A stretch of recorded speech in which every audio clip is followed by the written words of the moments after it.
Nananatili raw tapat ang mga sundalo sa Administrasyong Aquino at sa gitna ng babala ni Senador Antonio Trillanes de Fort na may namumuong destabilization plot laban sa administrasyon. At kaulit po yan para pag-usapan na rin ng pag-ambush din ng Abu Sayyaf sa mga residente ng barangay Kahatian dyan po sa Talipaw, Sulu. Makasama natin live si Lieutenant Colonel Ramon Sagala, ang tagapagsalita po ng ating AFP. Lieutenant Colonel Sagala, good morning po, welcome. Magandang umaga po sa mga nagsusubaybay ng programa. Magandang umaga. Ang latest po, sinabi ho ni Senador Antonio Trillanes de Fort, mukhang hindi natuloy. Dahil yung una ho niya sabi, may destabilization plot. Pero kahapon ho, ang sabi na niya, hindi nga raw nag-prosper o hindi natuloy. Ano ba intelligence report na natatanggap po sa AFP nitong coup, rumor na ito? Well, I can speak para sa active, no?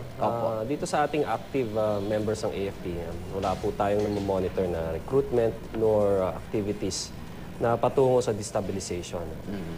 We remain professional and partisan-free. Kung dun sa mga retirado, siyempre, ang mga retirado, kasi pag membro ka ng AFP, mga liberties mo tinatanggal like freedom of expression, speech, assembly, yan ay babalik pag retired ka na. So, bilang mga retirado na sila, pwede na sila magsalita kung any issues, lalo na against government.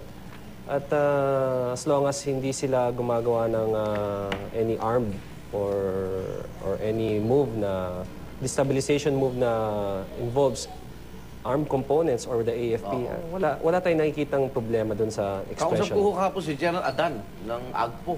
Yun nga, hindi rin daw nila niyayakap yung mga ganyang adventurism ho ngayon.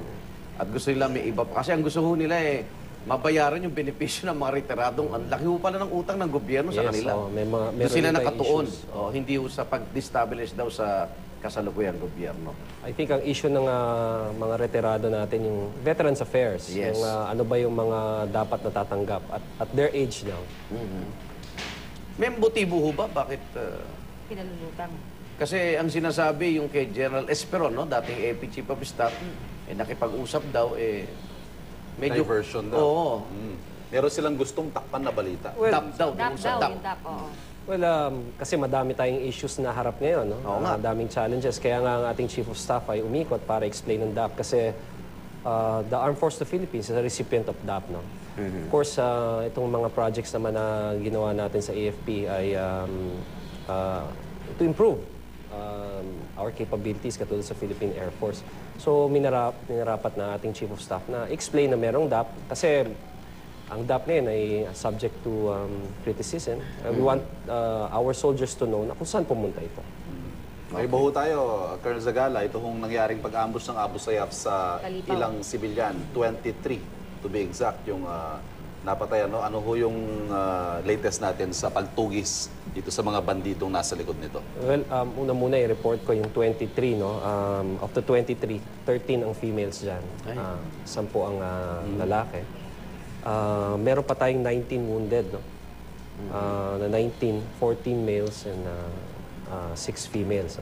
Sa ngayon, ang 2nd Marine Brigade ay nagkakandak ng pursuit operations at mga blocking positions within Talipaw para matugis itong mga responsible dito sa pag-atake na to. Ito ay na-identify natin na mga Abu Sayyaf headed by ASG sub-leader Indang Susukan at CBPC.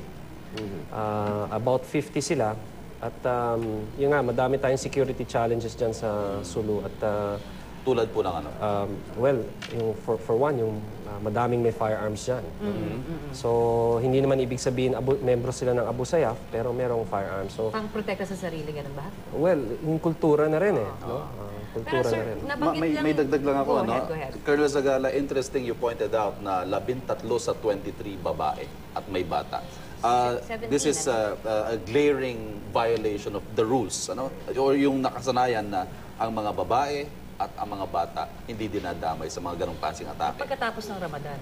Uy, yun na nga, malungkot na pangyayari to, no? Wala nang respeto kung whether babae or bata. Dito natin nakikita yung terroristic nature nitong grupong gumawa nito. However, meron tayong mga theories. Yung mga theories natin, hinuhold out muna natin hanggang matapos ang investigation ng Philippine National Police para malaman natin yung real motive. Yes, sir. Initially kasi sinabi natin na kasi merong miyembro ng BPAT, no? Barangay Peacekeeping Action Teams na kasama dun sa dalawang sasakyan. You mentioned a while ago, sir, na may mga challenges, ano? Kasi may mga nababalita na ho tayo, syempre noon, nakapunta rin ako dati na nakita talaga natin na kulang sila sa gamit yung ating pong mga kawani, no, sa AFP. So, kamusta ho in terms of yung kagamitan? Capability, Yung capability natin, yung sapatos, naayos na ho ba yung mga ganong mga bagay? Yes, yung in terms of the Armed Forces of the Philippines, lalo na yung capability upgrades natin, mahusay naman po. Yung sa sapatos, wala na po tayong problema dyan. Yung baril Even, ho, may bala naman. Kumpleto po tayo. Kumpleto, We have okay. the arsenal that provides us the ammunition. In fact, meron tayong parating ng mga bagong firearms ngayon. Tuloy-tuloy po yung modernization natin under President Benigno Aquino. We're very thankful sa kanya. Dahil sa modernization of 85 billion, we hope that the Armed Forces of the Philippines capability upgrade ay tuloy-tuloy na po. Walang kulang sa tao. Wala na po. kulang, may DAP nga eh. Ako mo kayong DAP. Okay. Napangiti lang tuloy Maraming sa'yo, salamat. ikaw talaga. Lieutenant Colonel Ramon Zagala, tagapagsalita po ng AFP. Thank you, sir.